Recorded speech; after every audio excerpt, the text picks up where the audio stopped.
Hey guys, so this doesn't happen often. So this episode was recorded early, before AX. So anything that's happened at Anime Expo, um, we're not going to talk about in this episode. But next week we will for sure. Also, sorry for the weird sound on my mic. I had a setting wrong because I'm a dumb boy. But I next week will be way better because I got a new mic. That's what this is right now. This is a Rode Procaster, and it's very nice. And next week's episode will sound way better, I promise. But this week's is sounds a little weird, but next week will be better. This episode was very weird and fun. I had a good time, so hopefully you guys like it. And yeah, that's it. All right, have fun.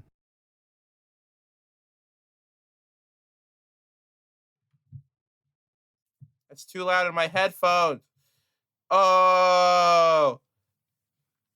Oh. This is only for me. Yeah. All right. I see too many meters happening. 1, 2, 3, 5, 6 meters happening. What happened to 4? Huh? You skipped 4. 4? What do you mean? 1, 2, 3, 5, 6. Well, because then I realized it wasn't 4. So then I just went to 6 because I counted faster than I was able to say words because my brain is no good. You know how Doesn't that mean goes. your brain works correctly because it's counting faster than you can vocalize? Don't be so you. So we're recording this on a Thursday, the 29th of the June at 8:16 p.m. Why are you saying the time? Like we're in the military. Like, you know, in movies when they cut to like a military base, they put like the military hours like location. Typewriter sound effects. Yeah, I want that to happen whenever I go take a poop. Me too. Like that appears. It does happen every time I go take a poop. You hear like someone typing really loud on a mechanical typewriter. Like, yeah. Like yeah, that. that's what typewriters sound like. Yeah. The ones from like the 1920s. Yeah, this is what they sound like. Oh, there's a part of me that hopes my keyboard just broke. I hope you like broke the podcast doing that. Like you turned off your mic or something.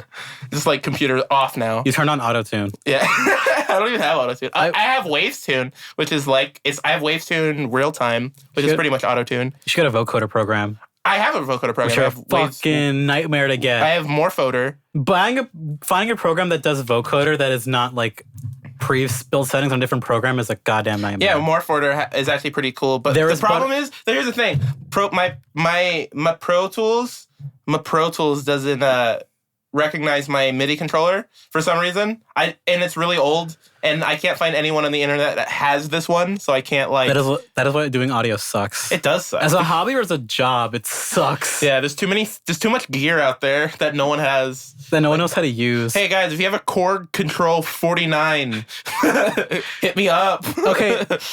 My DMs are always open. I went down a hole of looking for like vocoders just in general because I wanted to do like robotic vocals and all that kind of jazz. Yeah, they're fun. Yeah, they sound great. If you get like an actual unit, they're really, really good. And they're not overdone yet, which is a goddamn shocker. Right? Because they're hard. Considering that Daft Punk exists. Because they're not easy. Yeah, well, making them sound good. Yeah, exactly. And I went down a hole of looking up people doing Daft Punk covers. And that's not as simple as you would think that would be. Because it requires them knowing their shit. Yeah. So I didn't know this was a thing. Apparently, like in 2006, Ubisoft made like a music audio program for the Nintendo DS. What? Yeah. Like it was like, they had like synths and other like things you could do with it. All right. And people would use that for their music covers. Like, what the fuck am I, like, they would turn MIDI controls on and off with the DS. I'm like, when did this happen? How did I miss this? And like, because that was old YouTube. I was like, how did I miss this magic technology? It's Anamanaguchi 2.0. No, theirs is we just use a sound chip from a Game Boy. That's all theirs is. Well, theirs is cooler because it's like a hacked NES that they just like plugged into like. Back in the day, it was just a Game Boy. Well, yeah. Now it's an NES and they do more technical shit with it. But back in the day, it was just like, we took the soundtrack from a Game Boy, just went ham with it. Yeah.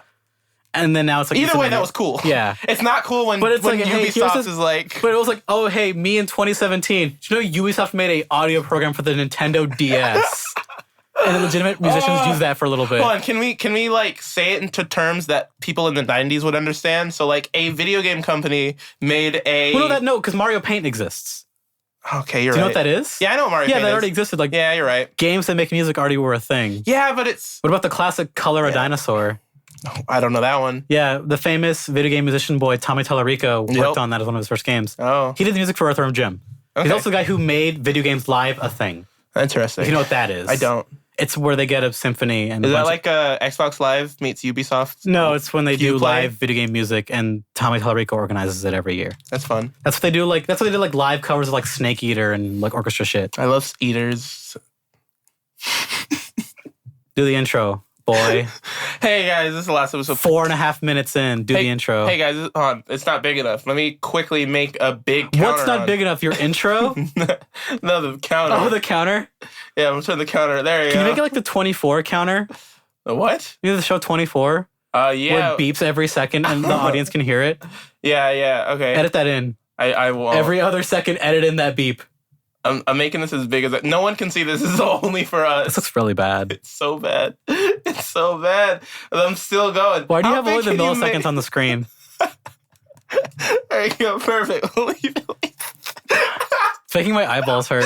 We'll leave it like that the whole podcast. Numbers moving that fast at that resolution is not what my eyes I'm going to take a picture or a video of this. Do the goddamn intro. Hey guys, hold on, wait. Hold on, I'm going to Snapchat me doing the intro. Snapchat sends the work because Snapchat's a bad application and no one should use it, even though everyone uses it, including myself. All right, here we go. Follow me on Snapchat if you want to see this. It looks amazing. All right, here we go, guys. Hey, oh man, this is a bad app. Oh man. Hey, here we go. Hey guys, this is the last episode of podcast. My name is Lewis. Say hi, Jesus. Hi, I like how when you're recording this, the program is slowing down and it can't handle it. It can't handle your nonsense. Oh man, that was too much. And then Snapchat's going to play. Here we go. Hey guys, this is the last episode of podcast. My name is Lewis. There you go. Say hi, Jesus. Why do you listen to this? I'm being honest right now. Yeah, if you're listening to this. Because I know you're not going to get rid of any of this bullshit. You refuse every time. I'm like, hey, Lewis, we should like not put that in. You're like, I don't want to. I got to go eat some cuties and watch Breaking Bad for the 7th time. Here's the thing. I think this stuff is funny. I don't do this podcast. Do the intro, for fuck's sake. We're like 7 minutes in. 6, sir. All right, hey guys, my name is... we did that part. Rate and review on iTunes. Listen to us on Google Play Music. Follow us on Instagram at The Last Episode Podcast. You didn't even say the name. Last Episode Podcast. You didn't even say the name of the podcast. This is the Last Episode Podcast. There you go. Jesus. We're partnered with elotalk.com. You forget to say that almost every other week. It's in the description, so whatever. And I'm not obligated to. I just do sometimes because it's... You're feeling nice? I'm feeling nice. They're good people who... one of our managers is now a dad now, and that's cool. He's now a dad now, and I'm proud of the boy. You're not the dad of me now. And you're not so old. So, this is a weird one because it's Thursday. We've recorded... Club's going up on a Thursday. It really is.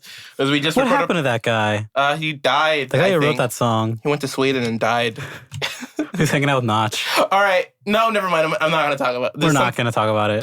No, it wasn't the Notch thing. There was something else. But I love Mahakonen, who wrote that song. No, never mind. I'm not even... Okay, so... No, I'm lost. It's fine. I'm lost. Season 7, episode 2. So is everyone listening to this podcast. If you're still listening to the podcast, you're a good Why? boy. You're a good boy. Even if you're not Girl, a boy. Dog. Cat. If you're a cat listening to this. Construction worker. Yes. All the animals. Where does construction worker sit on the animal food chain? Is it under gazelle? Let's go to... but above frog? I didn't learn What phylum does it fall under? I didn't learn that What genus is it in? I didn't learn that at Darwin High School. Do you think it's a real place? No, it was in... Charles Darwin High School? Yeah, it was in that show. My gym Alonzo, why are you calling me? My gym partner's a monkey. It was called Darwin High School? It was. Wait, holy shit. Hey, Alonzo, you're on the podcast. Say hi. Damn. Hey, how's it going? This podcast sucks now. This podcast is now very bad. Rate us 1 star on iTunes. Please only rate us 1 star. All right, what do you want? If you want anything, like I don't know, Taco Bell or anything. Sure, I'll take a Taco Bell. Give me that new Chalupa thing. This is the most Lewis thing. Cool. Thanks, man. Hey, yo, what does my best friend want to get me from Taco Bell? You know, Taco Bell. The Chalupa thing. I hate this podcast. This is what happens when you record on a Thursday when this isn't going up till Monday? It's crazy in here. It's hot in here. Is it just me or is it hot in here? It's you, actually. Okay, I think there's too much happening. There's too many chalupas being anticipated. All right. So this is a weird one, obviously, and I'm gonna keep all of it because why wouldn't I? I can't stop it. That's the word. I cannot actually stop it. You have no way. Even if I knew how to edit this, which I could just like do shitty in Audacity, you have the files. I can't just take them from you. Yeah. Unless I recorded the audio like on my phone right now. I feel like that's what makes us all unique and fun. We do dumb stuff. But let me leave all rephrase the that. not good fun stuff. Let me rephrase that. I do dumb stuff. And I it yell just, at you. Just kind of shows up. This is why Alonzo left. I don't take phone calls on the podcast for my chalupa thing. Hold on, guys. Let me take my order for Wingstop on the phone. I just leave that 5-minute order in. Or ask, hey, what are your specials? There's a part of me that wanted to keep that conversation going on for way too long, but I would have thrown something at you. yeah, that's why I didn't, because I was afraid you're gonna Kill do you. that. All right, so let's talk about some things that happened in the last 2 days since we recorded the podcast. So let's talk about Looney Tune Dick. So the Looney Tunes DC thing. What are you talking about with the DC Back thing? in action. Okay, yeah. For some reason, this past week. Okay, so it started off with I got over Persona 5. That's a long JRPG video game. And all the Personas have this problem. Well, they're the ones that I've played that are to completion or tried to play to completion, where they have that one dungeon where I'm like, man, this dungeon sucks. It is just boring, or like there's an enemy that just, it's, because the way Persona games work, it's a management thing where you're managing resources. In the dungeons, you're really not managing your health, more or less your magic meter, which is like your SP meter. And the challenge of all those games with the dungeons is that you have to, well, for 3, 4, and 5, is that you have to try to get as far as in the dungeon you can without running out of that SP meter. But the dungeon that I got to, it was just, okay, the mechanics of this are kind of like, they're kind of luck-based with how if you fight an enemy or not. And I was like, this kind of sucks, so I took a break from it. And then I got over that hump, and now I'm in the good part of Persona again. I'm in kind of the almost last third of that game. Where I can kind of see what the twist is going to be again, because it's a Persona game. Okay. And some of the twists are very bad, because they're just super obvious, because they're very anime, where it's like, hey, we'll tell you that this character's kind of evil in like the first 2 months of the game. I was listening to... But the characters in the game won't know that for like 8 months in game, and it's kind of frustrating. Yeah, I'm waiting for that moment where it's like, hey, you know that twist you didn't think about at all? Well, here's one at the very end. Yeah, Japanese like culture in media is really weird with exposition like that, where they're just like, all right, let's spend 5 minutes explaining what the villain's like plot is, and then like it's like a weird backstory. It's a weird holdover of like it's their so culture. weird, and it's I also do love how they don't care about thing. spoilers. That is my favorite thing. I talk about that Lord of the Rings shit is the best. It's awesome. Where they just spoil the last part of the last movie in that trilogy by putting it as the opening line. It's great. But yeah, like I kind of hope the twist that I see coming, there's more to it than that. Because if it's going where I think it's going to be in this last third, it's going to be very lame. Like it's going to be lamer than, because there are a couple twists in P4. One that I liked a lot because the way they explained it was interesting, and then the other twist, which I thought was terrible, because no one on Earth could figure that out rationally. Like, okay, because there's like the whole Persona 4 is like, who's the killer? Yeah, and finding out who the killer is and why they do the thing is interesting. And there's another layer on top of that explains more of why you're fighting shadows and all of that TV world stuff. Okay, and that twist is bad. I remember that game. It's very bad. Dang. And the character they added in for the kind of remake, it makes it a little bit better, but not really. So now that you're like almost done with P5, then like I'm on the home stretch, kind of. Like I'm like maybe 2 or 3 dungeons away from finishing it. Is P4 better?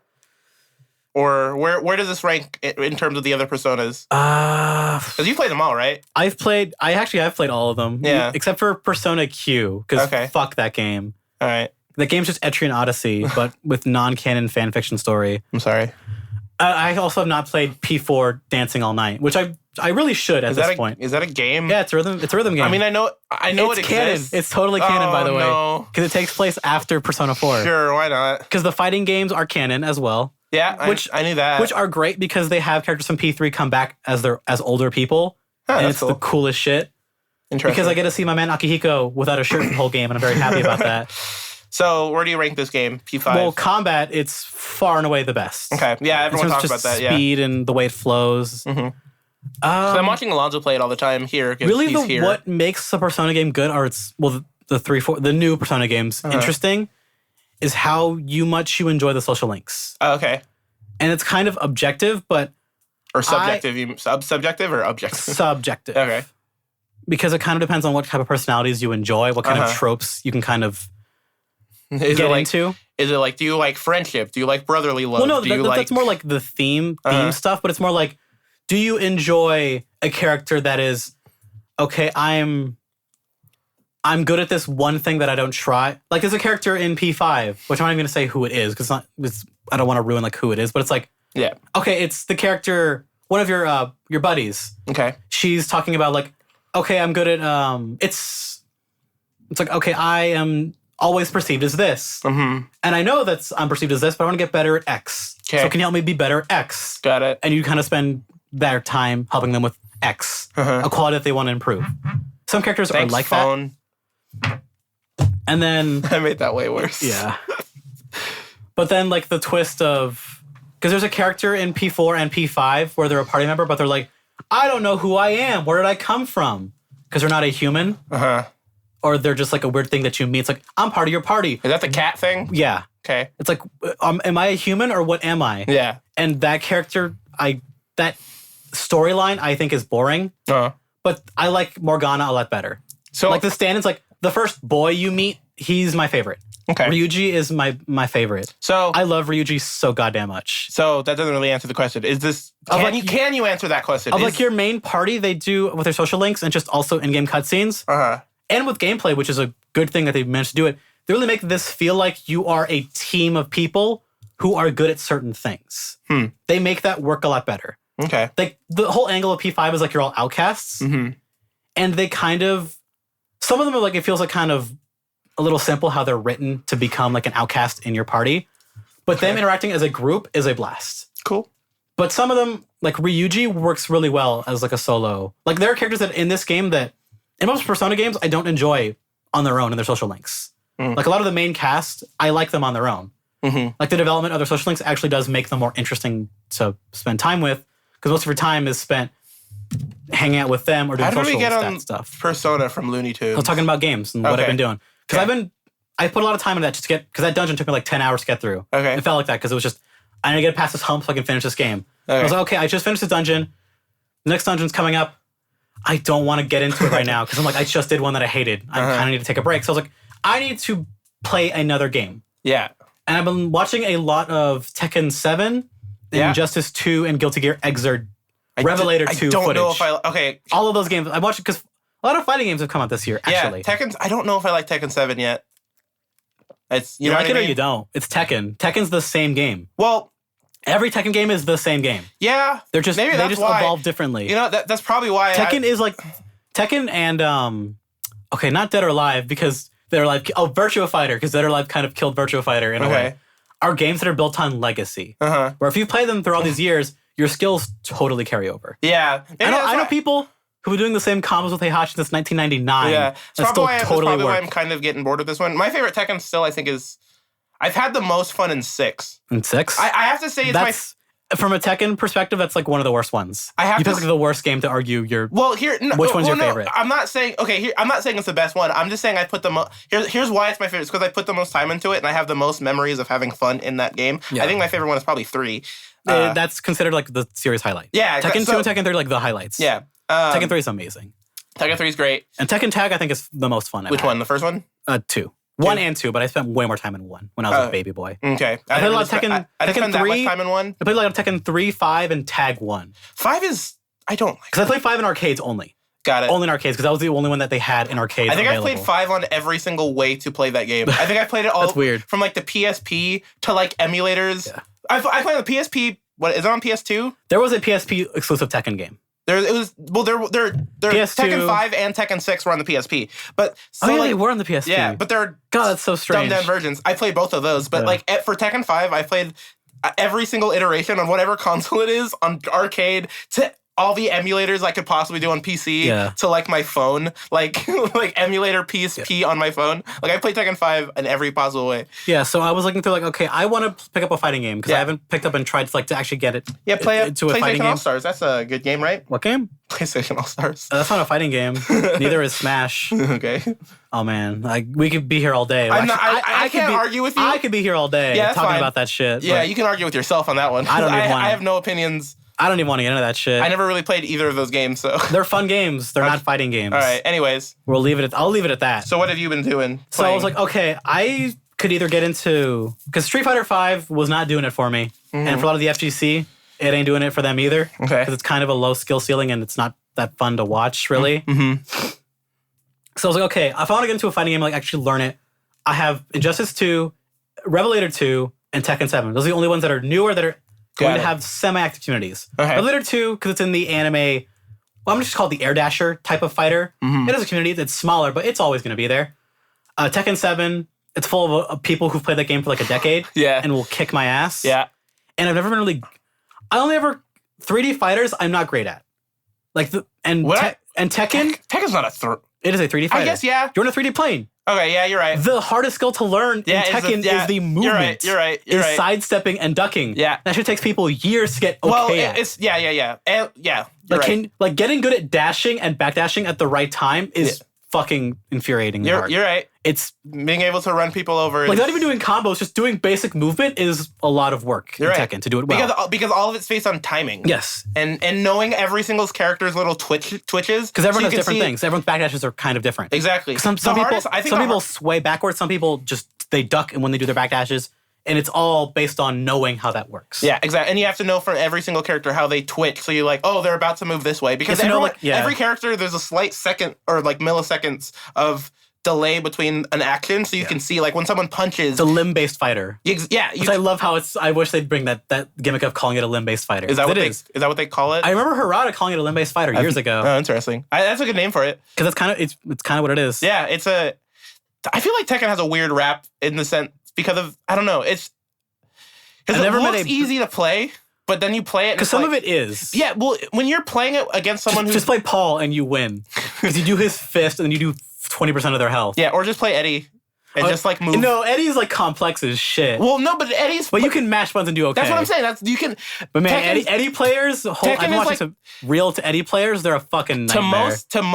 To the average layman who plays fighting games, Tekken is the button masher. Yeah. Like that's the game where you're like, oh, I can just button mash and do okay. Because you can button mash and do okay. Watching a lot of Tekken footage, I'm like, man, I just love watching Tekken 7 because Tekken 7 is just a fantastic looking game. It does look very good. Well, all the Tekken games look too good for what they are. Yeah, it's like, why did you spend this much time into this game for it to look good? Because the animations have to be perfect. The game. Because think about how many moves every character has. You're right. Over 100 moves. Yeah, it's like 150 or something. It's crazy. And also the step in Tekken is like, okay, if you're gonna play Tekken, learn how to do movement. Okay, if you're gonna play a character, look at their moveset, figure out which of their 30 moves are actually worth using. Yeah, pretty much. And then step 3, learn their combos. Step 4, okay, forget what I just said about step 2, learn other moves anyways. Because that's like if you want to do high level Tekken. Yeah. Because you have to know. Okay, what if this guy uses that one move? There's still step 5 is learn everyone else's moves. Yeah. Because you can't play the game well unless you know how to counter other people's moves. Okay, what do I do in the wall against like Dragunov? Yeah, or what do you do? Yeah, or how do you stop Lars from shuffling you in the air? Or how do you stop Heihachi from just running you over? Does Guy have a good sidestep or not? Yeah, exactly. But that's a thing in every fighting game you have to do no matter what. Yeah. You just have to learn like startup frames and armor and you have to learn all that shit. But I'm like, Tekken, I want to get into Tekken again, but it's like, I don't know anyone who's into Tekken that I could play with locally, and online for consoles is still kind of bad. Yeah. But Tekken 7 is perfect on PC. I have it on PC. It's really good. Online is perfect. Yeah. If your signals are like not terrible, it's perfect. Cool. It works really, really well. But I don't have it on PC, so you don't have a PC that could run it probably. I want to run the game at like max if I have it on PC. That game is gorgeous. It's a very gorgeous game. On console, that game looks way too good for console. Yeah, it does. But there's not a lot going on in the background. Yeah, it's like, some of the backgrounds are like, Akuma's stage is like overly detailed. Well, I'm talking about like engine-wise. Oh, yeah, engine-wise, there's not a lot. So they can go, like, that's probably why these games look so good. It's because, sure, let's just max out the CPU and GPU on graphics. They're all put on the models for the players themselves. Yeah. Which are super detailed. So anyways. So I was like, okay, Tekken 7, that looks great. I want to play it, but I'm going to be spending 2 months getting mad that I don't even know how to backdash correctly. So maybe not now. Revelator, I want to get into Revelator, but it's like I didn't play Revelator 1 or Guilty Gear Xrd Sign or Guilty Gear Xrd. So I'm kind of behind like 3 years on that game. And Guilty Gear, I'm so behind on. I haven't played it since like Accent Core, I think, was the last one I played. And I love Guilty Gear, but it's like I'd rather just watch it. So maybe I'll play it later. But it's like, you know what? I'm left with Injustice 2. Because SF5 was not doing it for me. Okay. But it's like, I didn't play Injustice 1. I don't like how Mortal Kombat X or 9 plays. But it's like, you know what? I know that the game, they play differently than Mortal Kombat. And I got into it. How is it? It's a step up from Injustice 1 for sure. Okay. It feels interesting, but also at the same time, the roster is kind of, it's full of nobodies in a good and bad way. Interesting. Like they have people like Blue Beetle, which I'm like, yeah. Okay. His default face looks bad, but whatever. Cool. Whatever. Blue Beetle's there. They have people like Firestorm.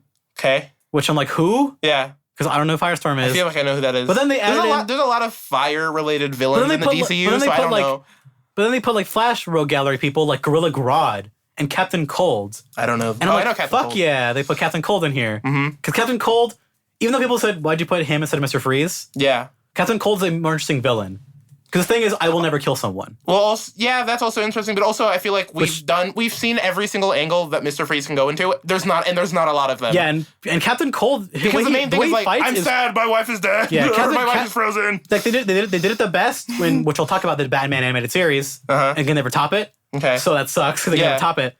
But like Captain Cold, like people like, oh, how do you make Captain Cold interesting in terms of gameplay for a fighting game? They did it. Where he slides around on the ice and he builds up ice walls and cool. I haven't seen any gameplay of this game, so. And then they have people like, Gorilla Grodd, where it's like, I guess if you're gonna have a Flash villain, you have to have Gorilla Grodd, but it's like, man, I think Gorilla Grodd's stupid. He's just like a gorilla. He's a gorilla boy who's psychic. That's kind of not great. All right. But then, they have to have like Joker, the Joker design in this game, because they're going for a realistic art style. Like everyone looks like actual human beings, which works in their benefit sometimes. But then for like Blue Beetle, it looks bad. But for Joker, like his design, it looks like a better version of what Suicide Squad was going for with their Joker.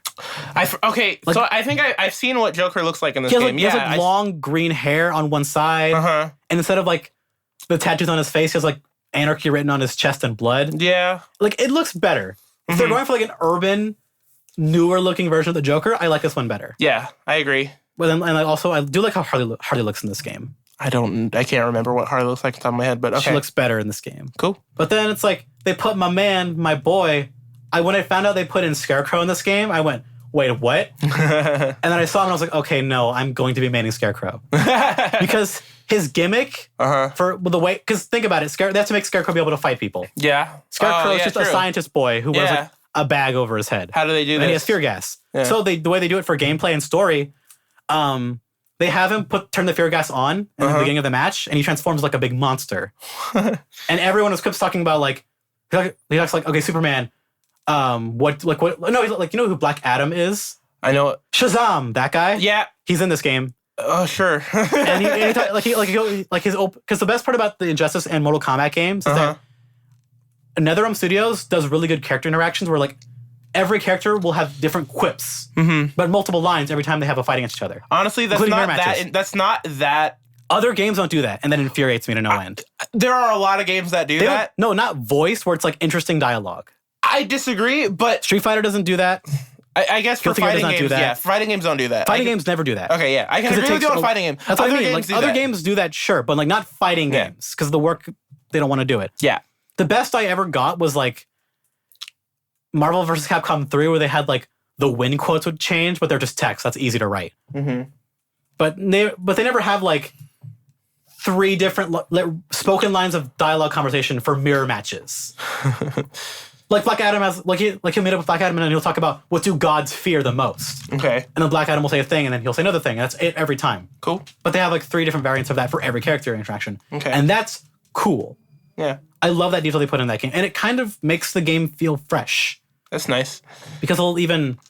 So you're having a gay old time? Yeah, and everyone talks about NetherRealm makes the only good single-player story modes for fighting games.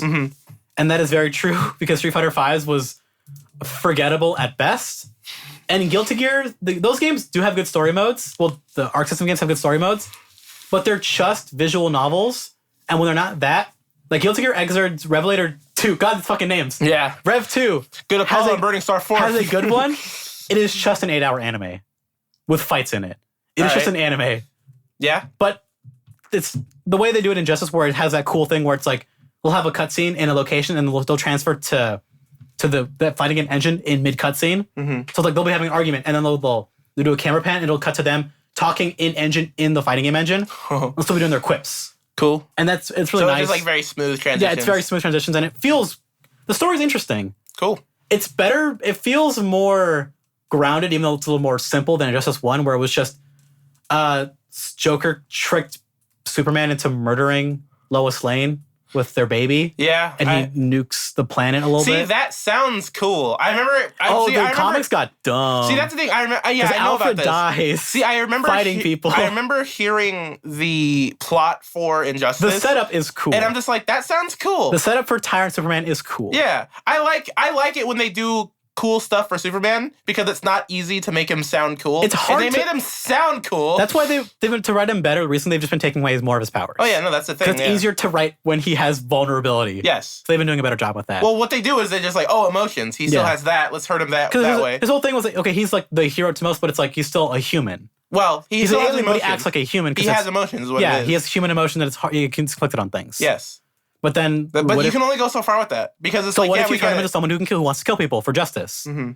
And that's kind of what the story was. It's what it continues on with 2, where it's like in 2, Batman gets Superman in jail, and like Injustice 2 is about the remnants of that, and also they have to fight another bigger threat. It's neat, it's fun, and there's actually a lot of single player content for a fighting game, which is great because even if I choose to give up on this game in multiplayer, I got things to do. That's something down the hole. Like, you know what?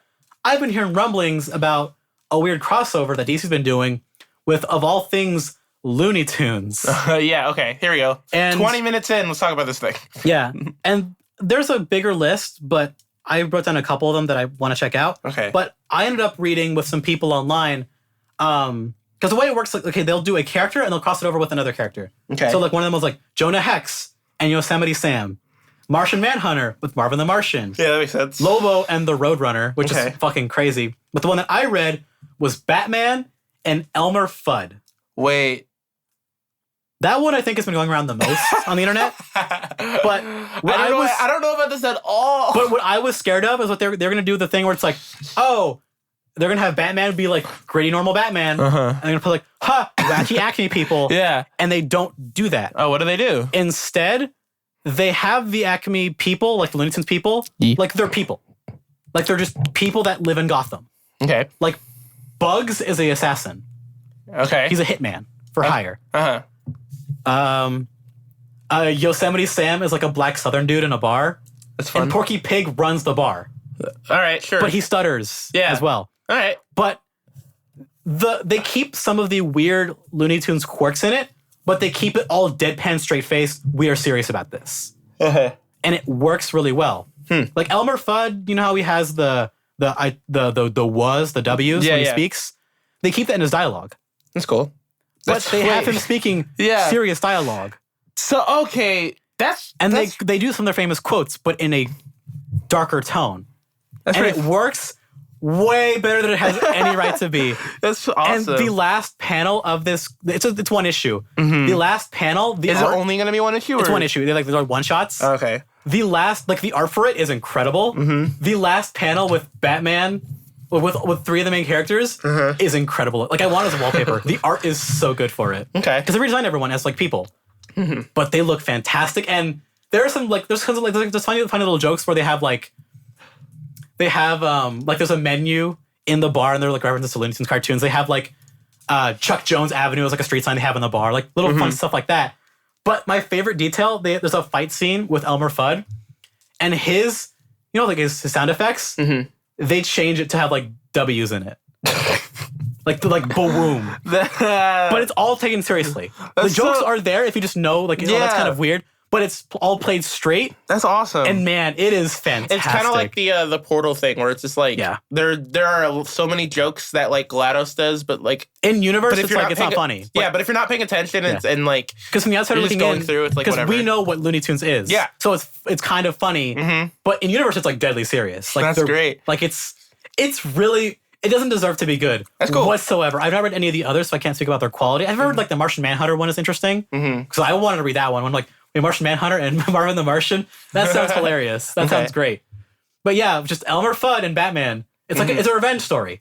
Okay. Elmer Fudd wants to kill Batman. Okay. And that's the premise of this. Interesting. Because he believes Batman did a bad thing. Yeah. And that story sounds stupid. It does sound very stupid. It's very, very good. That's I recommend cool. people go find this and go buy it. The art is amazing. It's very, very good. I want to own this like physically. It's a very good comic. All right. I want to talk. Jeff, check out those other weird DC Looney Tunes comics because those are a thing. And if this one's at least good, those other ones can't be that bad. All right. Let's talk about some of the things that I've been doing this week. So in the last 2 days, it's beating been like that meat, beating that summer heat. Yeah. So the first, I want to talk about Chris D'Elia's special. So if you guys don't know, I enjoy the stand-up comedies, and there's a comedian I really like. His name is Chris D'Elia. He's a amazing person. He's kind of like T.J. Miller in the sense that does he sound like T.J. Miller when he speaks? No, not at all. He just sounds like a stoner. He is a douchebag dude from New Jersey who lives in L.A. Okay, that's the perfect combo. So think about like the douchey L.A. person and the douchey Jersey person and mix it together. That's what Chris D'Elia is. Well, they know that they're like that. Yeah, because so I listened to his podcast too, which is called Congratulations. I think a lot of it's real, but that's a scary sentence, right? I think this is real. See, that's the thing. A lot of it, I think he is that douchey person, but when he does a joke, he just plays into it. So I think he knows what he is, and he's just like, whatever, this is who I am. Let's just play into it. It's kind of like how Bill Burr's like, yeah, I'm kind of a not smart person and whatever. Blah, blah, blah. He plays into it. He knows what his strengths and weaknesses are. Yeah, exactly. So that's how Chris D'Elia is. He's very, very smart. This new special that just came out, it's called Man on Fire because there's a joke that he talks about Man on Fire in, which I miss specials being named after a joke and not just a random couple of words. Untouchable. Like dumb stuff like that. Yeah, just like it's just or just live at the whatever theater. Those are the worst. My favorite live thing is Tig Notaro's. Her special is called Live. So everyone's like, Tig Notaro's live, and then anytime she'd be in an interview, she's like, I'm sorry, no, it's Live. No, that only works for the interview. That's still kind of a good thing. It's an interview type of thing, but I think it's good. But anyways, yeah, Chris D'Elia's special is amazing. There's been so many good stand-up specials in the last year. What's up with that? From Joe Rogan to Dave Chappelle having two out of nowhere. Exactly. Well, one we knew about. One was like, oh yeah, I have another one too. Yeah, exactly. Between them, Louis C.K.'s special was better than the last two that he's done. That's good. That's an uphill. He's going uphill again. That abortion joke that he has is one of my favorite jokes ever. Brutal. It's so good. Yeah. It's so good. And who else is... It's on the level of the jokes that I wanted to make again, like the peanut butter joke. Yeah, it's the peanut butter joke where it's just cover your eye, like that kind of this is really, really bad. Well, what I like about that Louis C.K. special in general is just I know all the problems that were wrong with my last couple specials. I don't care. I like them. Yeah. And I'm just gonna have fun. Which is how you should be. Exactly. And as a creator of anything. Yeah, and that's what I liked about that special. But Chris D'Elia special, it's constant jokes. It's constantly moving. It's kind of like... It's got a really good pace to it. It reminds me of Joe Rogan's special Triggered. Oh, where it's very well It's just paced. At the end of it, you're just like, I am tired. Yeah. It was...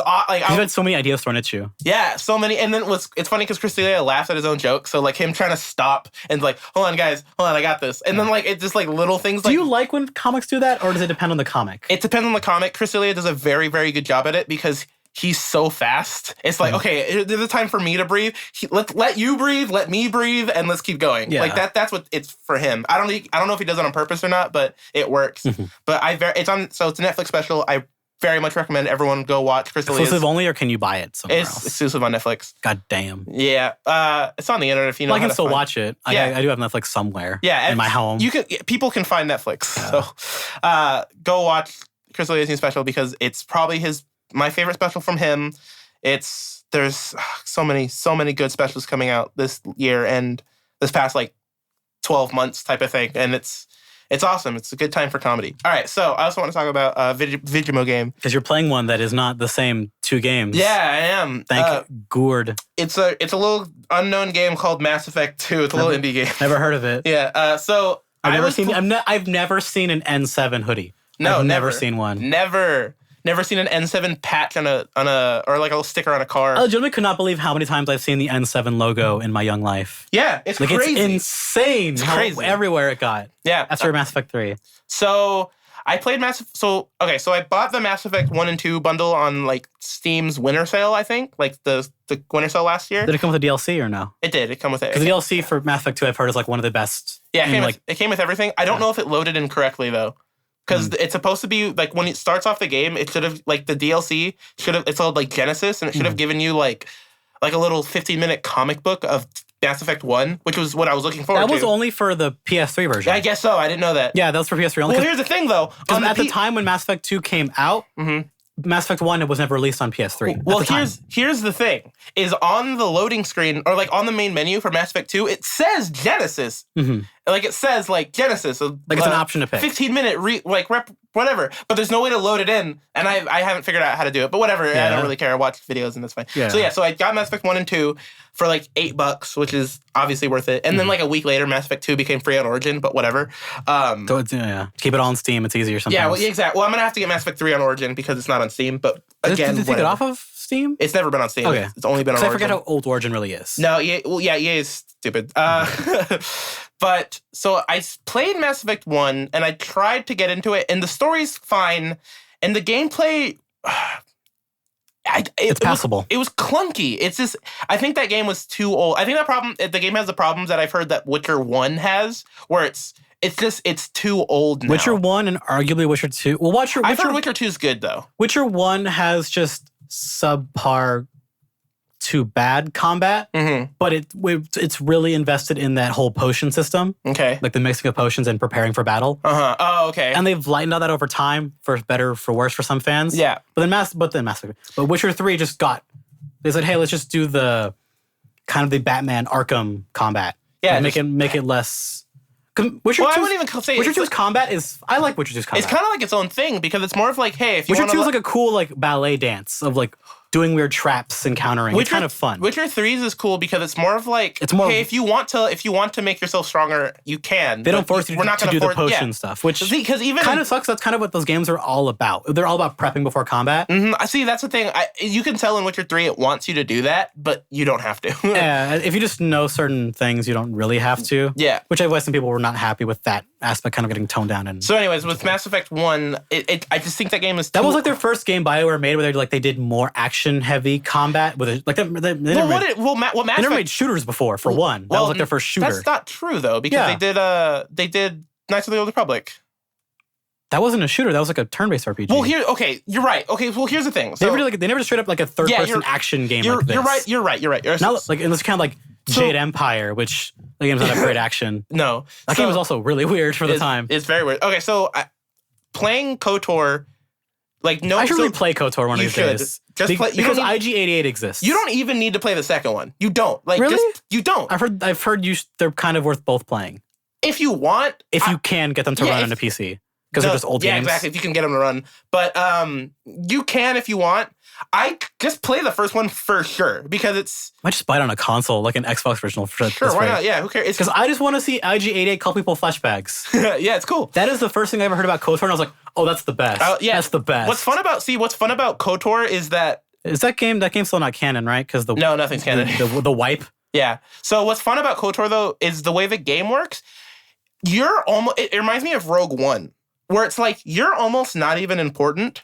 Everything that happens that you see in the world is important. That's what everyone loved about that game when it came out. I was like, you're just a character in the universe of Star Wars. Yeah, you really are. I mean, it's exactly like Rogue One. Like, what you personally do is very, very important. It affects the things that are around you. But no one cares. Yeah. Like, everyone only cares about Malik and Revan. That's all, like, and sure, IG-88's fun sometimes. But, like but Malik and like, the world. Yeah, Malik and Revan are the two guys. And, like, in KOTOR, like, if it just kind of tells you that story as you play the game, and you kind of just see the world around you as you go through it, and you have really nothing to do with it.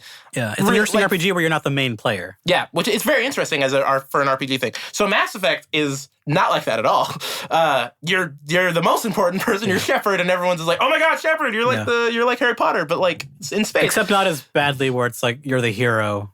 Yeah, because Mass Effect 1, you're right. the first 5 hours, everyone's like, humans shouldn't even be allowed to be on the Mass Effect 1 doesn't. Mass Effect 2. It takes a while to get to like, okay, we still don't like you, but we need to rely on you. In Mass Effect 2, they don't treat you like a hero for a long time. Yeah, in Mass Effect 2, it starts to feel like that. Because you did save the universe. You did, but it's still kind of just like, we get it. You're Shepard. Like, stop it. It's really bad in 3. It's really bad in 3. Is it really? Yeah. Oh man. Because you saved the universe twice. Yeah, that's the problem because you've done it twice. Yeah. All right. So Mass Effect 1 has weird, clunky, old, just video game problem. Good writing, but it's like sometimes. Yeah. For so some what people, I did is I think I got like 8 hours in or something. Mm-hmm. Not a lot for that game. I don't think that game is like 25 hours. You want to be like the main story. Yeah. Which for an RPG is kind of not super long. Huh? For an RPG, that's not super long. So yeah, I didn't. So it's a good chunk of time. Yeah, so it's enough chunk of time for me to realize I don't like this. Yeah. So I'm just going to delete this game off my computer, watch a 10-minute. This is the story of Mass Effect 1, and it's like, all right, so here's the twist, and then you have the codex you can read in Mass Effect 2 if you want to read that for extra details or go to the wiki. Exactly. You want. Mass Effect 2 does a very good job at picking up where you left off, though. Yeah, all the games do a good job of that except for 3, because 3 kind of can't do that. Okay. Because 3 takes place like a couple it takes. The time that you're away in Mass Effect 2 to 3 is a part of the story for the beginning of 3. Got it. So they can't really do that as well. But yeah, 1 to 2. Yeah, 1 to 2. It's very good. It's almost immediate. Also, what's nice though, I played enough of the game to know the important characters and your crewmates. Yeah, exactly. So when I saw Joker, I was like, Joker. Like there's like little things like that. I was like, cool. I know a little bit. Oh, Seth Green, you're back. Huh? Seth Green. Is that that's what I thought. Seth Green. It's Seth Green. It sounds like, or that's not what I thought, but it sounded. It is so totally familiar. Seth Green. Okay, cool. It sounded familiar, so I was like, okay, maybe that's Mass Effect got some amazingly good voice talent. Cool. For the day. Yeah. Like they should not have gotten voice talent that good for the time. Mm-hmm. Everyone that is not Shepard is pretty good. Everyone that is Shepard and not the first 2 human crewmates in Mass Effect 1 have pretty good voice acting. Okay. Because those guys are so boring. I don't remember their names. Kieran and something else. Guy and girl. Yes. Vaguely tan guy, vaguely tan girl. Yes. The minute I could like get them off my party, I took them off. Yeah. Because I'm like, no, there are aliens here. Yeah, come on, yeah. Come on, Tali, cool. let's go. And the alien that you talked about, the one that like talks their emotions. Oh, that one's I like. Oh, that. the one where they're kind of like they talk to the guy from the like iDog commercials. Annoyed, and then they go into their thing. They're like, "Hello, human." Yeah, they're really fun. And my favorite bit is where like they try to put on like Hamlet. Oh, really? But like, yeah, it didn't review very well because we're not really good actors. That's great. Well, yeah, because they have to say their emotions. Yeah, so there's good bits like that where it's like they sad, like, and then they go off. Sad. Hamlet, how could you do that? Like the bit, like think about it, that idea is funny. That sounds awesome. Yeah. So yeah, that's why I love the world of Mass Effect. So the gameplay for Mass Effect 2 much better. So much better. It feels so much smoother. Of just like okay, being a Vanguard. That's why everyone in that game plays Vanguard. I think people teleport. Vanguard. Yeah, everyone plays Vanguard or Soldier. Nobody plays like anything else. I'm playing Vanguard, so yeah. I'm not gonna blame you. Vanguard Shotgun is fun. Also, I'm doing Fem Shepard because I don't know. Also, I did in Mass Effect 1 because just I don't want to hear the voice actor. Yeah, I isn't Fem Shepard like apparently canon? Isn't that what they said? I don't for Andromeda. I don't know. It doesn't really matter actually. Well, I heard from my entire life, like in high school, people saying like, yeah, Fem Shepard's like apparently the that canon. was probably some dumb thing that a new writer said for Mass Effect 3. That's probably what it is. Because a lot of the old writers left after Mass Effect 2. Uh-huh. A lot of the really good writers left after. It doesn't really matter too much. I didn't even change the appearance for Shepard. her name is still Jane. Like I didn't change the name because it doesn't matter. Mass Effect 1, the character creator is very bad, so I spent a long time making my female look like an actual human. See, making her have like cheeks that are not like giant, really bad polygons. Yeah, mine are just my default Shepards in 2 onwards look good. Yes, it's fine to me. Even in the first one, I was like, I don't care. I hate character creation. I don't really care. Yeah, I love that shit. That's why I spent 2. Yeah. I spent like at least an hour and a half making my female Shepard look like a person. I don't like doing that. Here's what my character, man. I like to be able to change your character, and this happens in like 2 games ever. Where like I want to be able to play the game first and then change my character because Saints Row. I don't. Yeah, exactly. Because I don't want to.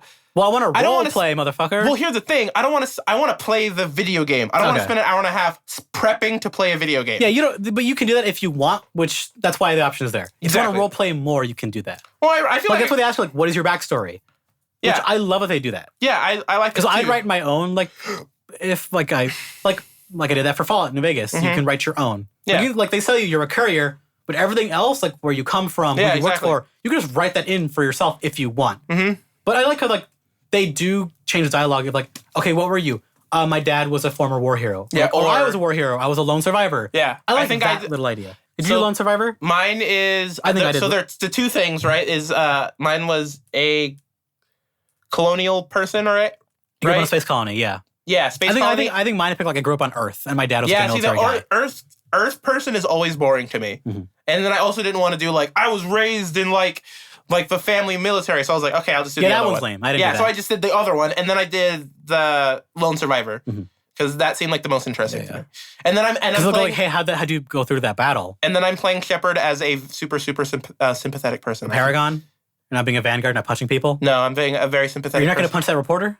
I guess not. I Oh wait. That's in 3, I think. Okay, I have no idea. I Yeah. don't know if the All I know is I I don't know talk if to that people a lot. one meme line is in 2 or in which Mass Effect game where I'm Commander Shepard and this is my favorite shop on the Citadel. I don't know if that line is from 2 or 3. I don't know. That sounds But that really line is bad. hilarious. That's great. Because with the male voice actor, it sounds so stilted. It's so much funnier. All right. So, anyways, yeah, I played Mass Effect 2, and it's very fun, and I'm having a gale time, and it feels Who's your like wife or husband? I haven't done any of it. Are you even going to bother? Because you don't have to. Maybe I don't know. Is what's the therapist chick? Is she an The option? Asari? Is she an op? No, the chick that's like says like, you have read new messages. She seems. I feel like there's a story that's gonna happen there if you want it. To. I don't know. From what I can tell, the only people you could romance in those games were just people you could fight with. Oh, so I never mind believe then. so. Your party members. You could Oh, romance okay, never them. mind then. It's because I always felt like that. Because the option for me would be I would kiss Joker on the lips, and that'd be a fun old time. Yeah, I want to do that.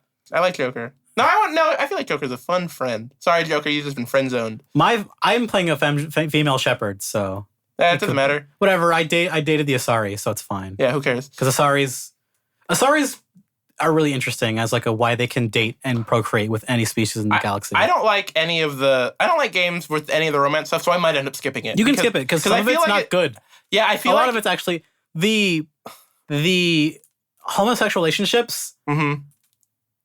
are kind of either underwritten or are not written because it feels like they've let you have the option, without going into detail. but they just like they didn't really. The romances are not very good. Yeah, all right. That's what it feels like already. Here's the thing that bugs me is Just do it sometimes- if you like it. Well, here's the if thing. you like to hear like, hey, I started talking. I to, want an uncomfortable sex scene. Yeah, I give was him a talking to the smooch. black dude or whatever. What's his name?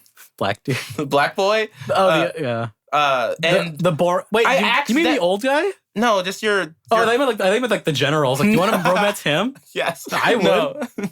Me too, probably. He's cool. He's cool, but I forget the actor's name, but he's very, very good. He's very good.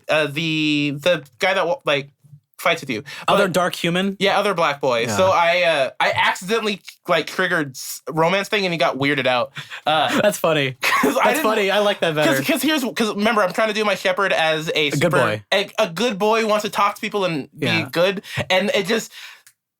The Mass Effect has the same problem as Fallout 4 with the dialogue. No, cues. it is not that bad. It's not that bad, but it's still not great. It shows the problems why we kind of got rid of that dialogue. Yeah, because it's just like Why we advanced it more as time went on. it'll be like one of the cues will be like ask how they're doing or whatever, and then it goes for you to put your hand on their shoulder, and it's like I didn't want to Yeah. put I just want Mass to Effect ask. 2 is a little bit worse with that. Yeah, just like I don't want any of it, and then he got all weirded out. I was like, oh, I just want to keep it professional. I was like, that's not what I wanted. That's funny though. I like when stuff like that happens. Or it doesn't really matter. It's like, oh, that's kind of funny that the thing I got wrong was like it didn't matter, but it created like awkward tension. That's funny. It totally did, and That's I was funny. like, I don't want this, because then Shepard gets all into it, and it's like, oh, you know, And it what? feels out of character. Yeah, it's like stop flirting. It's No, funny. you're It's ruining funny. my Yeah. role play. So, anyways, Mass Effect 2 is good times. So let's talk about something else. Let's talk about SNES, the SNES Classic. Finally, as a shocker to literally nobody who follows video games, we're getting this SNES Classic. Right? All I care about, guys, is if we can get the Game Gear Classic. Fuck the Game Gear. Bro, what would he do? It's if just we a actually- mobile. It's just a Sega Genesis on the go. Yeah, but it It eats up like and 8 he's like, batteries. Yeah, it needed 8 batteries and had like an hour of battery life. I remember playing Aladdin for the Genesis as a wee lad on that thing. Yeah. It lasts for like a goddamn hour. Yeah, it was like an hour. power. And I was like, what the hell? I guess I'm done playing this game now. Yeah. I just think it's funny. Prince Ali was no more. So anyways, so your list of SNES games. So the list is actually a bit shorter than the NES one, but the games games are things that I care about because Super Nintendo is what I still consider the best Nintendo console ever made. Really? No question. All right. No question. Is Mega Man X on there? Yes. Okay, I want The it. X series was on the Super Nintendo. Wait, okay, how many X games are... I believe there's having the original X, but I'll go through the list. All right, cool. So we'll go yays or nays. Contra 3, Alien Wars. Yay. Donkey Kong Country. Yay. Music's cool. yeah. Like, I think that game's okay. I don't love it. Awesome. I don't hate it. Music is awesome. It's fantastic. Yeah, so... And it's Earthbound. Fuck yeah. I never played. Earthbound's fucking awesome. I love that game. I'm sure it is. Dun-dun-dun-dun-dun-dun. Final Fantasy 3, a.k.a. Final Fantasy 5 or 4. What the fuck is it in America? It's not the real... It's Final Fantasy 3 in America. So what is that, 4 or 5? I don't know. All I know is that the good one. Yeah. That's a really good game. Final Fantasy 3 in America is a very good game. Okay. F-Zero. Hell yeah, F-Zero's great. Legend of Zelda: Link to the Past. Still the best Zelda game. Yeah. Oh, they had to put that on there. It's overrated. It's best Zelda game. Best Zelda game. Wait, hold on. What did you say? It's overrated. It's overrated, but with the love that it gets, it's still the best one. Interesting. It's a very interesting review from you. It gets the amount of overlove that Ocarina of Time gets, but they're both fantastic games. Got it. Link to the Past is still the best one. It's kind of like, you know what? Favorite. I can relate it kind of to Get Out, where it's like, I feel like that movie, everyone treats it as if it's like a Jesus movie. It's a good movie. No, it's because people never watched indie films before. That's people saw that. People who have never seen indie films before. That's probably what it is. So they like it more than they normally would. Yeah. All right. So anyways. Kirby Superstar. Yeah. And Kirby Dream Course. Yeah. Which should have been in one pack. It should have been Kirby All-Star. Yeah. But whatever. Yeah. Mega Man X. Which obviously, it's Mega Man fucking X. If you listen to this podcast, you know how much Jesus and I love Mega Man. So X is an amazing game. It's one of the best games of all time. Secret of Mana, which is a weird choice, but I like Secret of Mana. Okay. Star Fox. Sure. And the weird one is Star Fox 2. Which, if you know... Why not? That's the thing. Star Fox 2 was never released. Really? It's never been released. Interesting. That game was finished, like at least gameplay-wise, but it never came out because when it was going to be launched, the N64 was going to be launched that year. Oh. So is this like a new game? It's, never before released. Star Fox 2. Whoa, that's pretty cool. The ROM for this game, you can play it as through a ROM and like through people reproduction cards. But it's officially released. That's the thing. The game that people got, the ROM, the ROM that they got was not finished, so ROM hackers had to kind of stitch it together to make it work. Oh, man. So this is going to be like the actual finished game. That's pretty rad. I'm excited. So that's the problem with it, though. Oh. If you want to play it, unless someone rips a ROM from it fast, which I hope it's... NES Classic got fucking torn apart and hacked into in like a day. So you can hopefully, I want one of these. Yeah. How much is it? $90, I believe. 80 I or might 90 get bucks. this. I might get this one. I didn't want the NES Classic that badly. I wanted this way more. Way more. I didn't want the NES Classic at all. I wanted for like a couple games. Like the gimmick of it was kind of neat. Mega Man X, Link to the Past. And then after that, Street Fighter 2 Turbo, which I don't care about Street Fighter, but people do. Super Castlevania 4. Yes. Hell fucking yeah. That's my favorite Castlevania game next to Symphony of the Night. People like Castlevania. That and Castlevania 3 are like, oh man, that's some good ass Castlevania. Cool. Super Ghouls and Ghosts. Which that game is great. I've never beaten it past like level 3. Never played. Sure. Super Mario World. That game's fantastic. Yeah. Only 2D Mario game that I've actually ever beaten. Really? Yeah.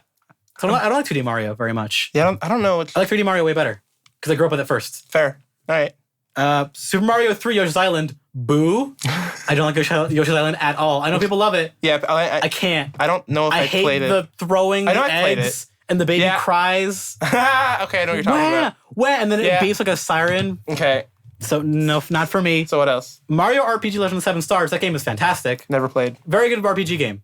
Okay. Made by Squaresoft, by the way. Final Fantasy people. Interesting. That introduced everyone's favorite OC characters, Gino and Mallow. Which Gino is the wooden puppet guy, whoever wanted Smash. Okay. He's great. So is Mallow. Mallow's a cloud boy. He's good. Yeah, I know Mallow. Super Mario Kart, which obviously. Yeah. It's a classic. There's no way you can't. Super Metroid. Hell fucking yeah. You like those games? I love Super Metroid. That game is one of my favorite games of all time. Yeah. And then an underrated game, Super Punch-Out! Oh, that's awesome. That's a good game, but not a lot of people have actually talked about it. That game's great. Well, yeah, it's one of those. Because everyone remembers the original Punch-Out! Yeah, I'll be honest. I don't think I've ever played any of the Punch-Out games, but I know about them, and I'm just glad that it's on there. It's one of those, right? Yeah. Like Punch-Out! They remade Punch-Out for the Wii. That game is incredible. Oh, really? That game is way too good for what we thought it was going to be. That's awesome. It's just Punch-Out again, but it's in Better. 3D. And with motion controls if you want them. But that game is great. Cool. Yeah, Super Punch-Out's a really good game. It's a good list. I'm disappointed they didn't put like ActRaiser or Chrono Trigger. Yeah, that's a big one. Mainly because I love Chrono Trigger to death. Like that's one of my favorite games. Why didn't they put all of the Mega Man X games? Because licensing. Yeah, I know. But yeah, at least put, Mega Man X put X6 on there. I don't know. X is. I like X6. No one I know who likes X games will like that game's not bad. It just goes it's that game. It exists. Out of the not Sigma's back and black. So like Mega Man X is obviously the best, but out of everything but Mega Man X, I think 4 is my favorite. 3 or 4. 4 because 4 is the one with the anime cutscenes. That was fun. Yeah, those are funny though. I love those. Honestly, as a kid, though, playing those, I was like, that makes me like anytime I play a game or like when I see like Persona have those anime cutscenes, it just makes me. It brings you back to those times. It brings me back to like, I remember when some video games had these. And games still have them, and it's kind of weird. Yeah, oh yeah, they do anime cutscenes. They don't do them in engine. Yeah, that's kind of the thing. Right, it's so like I played Ni no Kuni 1 because there's gonna be a sequel soon, so I have to differentiate. And that game is the one that has the Studio Ghibli people on it. Okay, where they have the art style and the animated stuff. And some of the cutscenes are in 2D. Some of them in the 3D engine, and it throws me off so bad. Because let's go to Ghibli art style and then 3D models in Ghibli art style. It's not bad. They both look great. I love it. But it's just like, oh hey, we're watching a Ghibli movie for 2 minutes. You know what? Back to 3D. I remember the Naruto games on the PS2 had that problem of just like was it anime cutscenes in them? No, they weren't anime cutscenes, but they were like just anime 3D pre-rendered, and then some of them in game. Oh, okay, yeah. But like it would be like pre-rendered for like 5 seconds, and then the rest of it would be in game, and then it would be pre-rendered again. That's a very PS2 era problem. It was just like there's not enough. Yeah, you know? like the intro's like amazing. They 3D. They probably built a whole pre-rendered cutscene, and then just realized it couldn't fit on the disc. So they they had to like, compress it to shit or cut it. Yeah, it was either compress it or just. It still blows me away. In game. So people should watch Final Fantasy 7, like Final Fantasy 9's FMV cutscene. Well, Final Fantasy 8. Okay. The FMV cutscenes for that. I've never played 8. I don't think. Just look up on YouTube. Okay. 8's bad. The FMV cutscenes blow me away for the time. Really? Because they're FMVs, so they had the money to blow on 3D renders. Those things look fucking incredible. That's awesome. Like, no jokes. Look at FF10's intro cutscene, or look at Kingdom Hearts. In my head. Look at the Kingdom Hearts opening intro. Never played Kingdom Hearts. That FMV. You can see like their eyelashes and like their fucking pores. It's okay. Not their pores, but it's like you see like their hair, their individual pieces of hair. Like you know, Soda has like that dumb anime hair. You see individual pieces blow in the wind when he's flying through space. That's on like a PS1 game. On the PS2, it's like okay, yeah. Square always does that, and I fucking love it because their games, the polygons, they look old. The FMVs when they're great, they're eternal. like it's also like look at God of War 1. Look at those cutscenes for God of War. I'm playing them on my Vita. Have you looked at God of War 1's cutscenes like at all? I'm playing them on my Vita. They look amazing. Those were made like in 2004 or whatever. I've never played Gears or God of War anywhere but my Vita. And the everything's super super over compressed. Yeah, but it was also compressed on the PS2. But they still look great. It's really bad on the Vita. They still look great though. I'm sure it does. Have you ever seen what it looks like on the Vita? No, but it was bad. The cutscenes looked okay when I played the PSP God of War was back in the heyday. I played the PSP one. Chains of Olympus. I played a little bit of it. I mean, like to see what it feels like on like an emulator on my phone. Yeah. I remember. They're good games. Yeah. So that's a podcast. For sure. Is there any games that you wanted on the SNES Classic that they didn't put that wasn't like Mega Man X? I'm trying to think. I didn't play a lot of Nintendo games. Well, no, I didn't either. I played them on emulators when I was an older boy. No, even that. Like, I don't Nintendo. Like, Okay, now here's another question. Would you want an N64 Mini? No. I want a GameCube Mini. You know what? Me too. Just because I never forgot to play GameCube. Well, the N64 has like 5 good games. I started with I was Sony for the longest time. Like I'm still kind of am. I played PS1, PSP, PS2, Vita, like. Those and then like 360. Just buy a DS and buy. Why though? Because like DS has so many good games on it. Does it? It has so many good games. I have too many games to play already. So many good games. Yeah, there are too many good games I have on my freaking. And the GameCube beaten Dishonored 1. Like you know what I mean? Like there's so many games that are important that I just haven't played. If you want to buy a Nintendo console, like hey, I have these games I never played before. Let's go back my back catalog. Just buy a DS. Maybe I might get the SNES Classic though. I hope. Nintendo did say we want to make more of them because we saw how many we ran out of. Yeah. Nintendo is bad at business, so I do not trust them for a second. True. Nintendo is ass backwards with their business models, and they make good video games. They're still kind of out of Switches still. Like yeah, but luckily, they weren't as bad as like the Wii when it came out. Because do you remember the Wii when it launched? Yeah, the Wii is like the monumental. fist fights over the Wii at Christmas time. It's historical how bad the launch was. I was fucking there on Ground Zero. Yeah. I saw that shit happen. I heard about it from friends more than anything else. It was bad. It was real bad. I saw tears flowing and moms getting into fist fights. Oh, man. That shit was awesome. That's crazy. Because I was like, we got one for Christmas for someone else. Cool. All right, this is the last episode podcast. So I'm hungry. Me too. Alonzo might have Taco Bell for me, so I'm going to go eat that. You said, why would he ask what you want and then I get you something? It's Alonzo. He might not have. But does he do that to you? No, he's never have. And I don't... You still don't trust him? I don't know. I don't trust the world right now. You know what I mean? It's not him. It's just... You don't trust him getting you that tasty, delicious, moist chalupa? So, guys, I just want you to know, I ordered a microphone that was supposed to come in today. Oh, yeah, before the podcast, we were waiting all day for that microphone. All day. It said it was going to come by 8 o'clock, and it didn't. And I got the Rode Procaster, which is an amazing mic, and I was very excited for it. So I don't have to use this stupid Blue Yeti anymore, and I can throw it out the window. And then the podcast will sound good eventually. Better. I think it sounds pretty BET. good. It'll sound BET. It'll sound very BET. It sounds very black. So, and now it says it will come either tomorrow or it'll come between tomorrow and by Tuesday. So it's like, oh, cool. Let's just be here whenever then. I have no idea. We're doing the podcast. Huh? So we're not doing the podcast, which is like the worst possible time. Yeah. Which is not when you asked for it. No, either. I know. I wanted it so I can test it with the podcast. Yeah, that's the whole point of you buying the mic and like, hey, we have all day. Let's just mess with it. Totally. That's the point, and it didn't. So screw you, Amazon. I pay for Amazon Prime, and you do this to me. I hate you, even though I love you, but I hate you. Yeah, that's me with Amazon every time I remember that they exist. Yeah. Because like Amazon, you scare me with how much you're putting your fingers in literally everything. Yeah, here's the thing about Amazon. They're a good company. They provide an amazing service that has revolutionized the way product is sold when them and in Google the world. buy each other out one way or the other, like I don't know which direction. When Google and Amazon end up being bought together, when like either Amazon buys Google or vice versa, yeah, the world is over. Well, I think. No, I mean like the humanity will have to stop. It'll be, and that scares me. It won't be that bad. Google be pretty has bad, the though. Info. No, first Google Amazon has the everything else. Doesn't Google have like 3 out of the top 10 websites? Yes, like in the world. They own Twitch. Yeah. They have YouTube is number 2. And Google owns that. Yeah. So the world is over. Entertainment is over.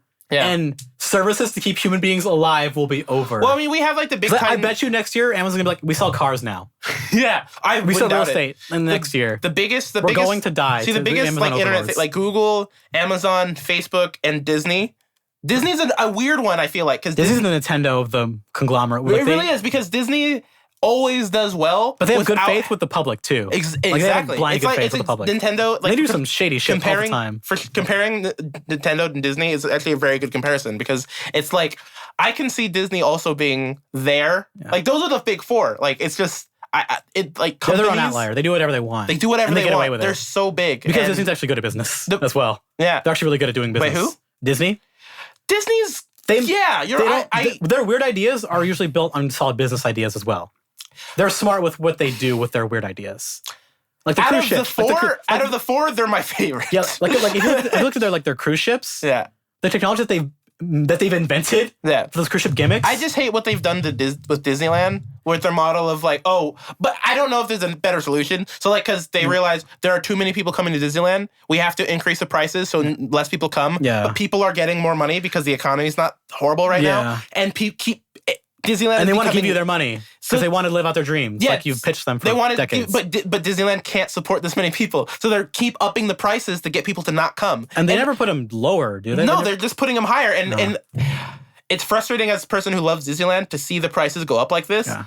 But like, I don't know a better solution to get people not to come. Right? Yeah. Like, how do you get people, hey, don't come to our amazing place. Don't like Disney. We created an amazing product. Don't use it. Like, make the next Pixar movie incredibly racist.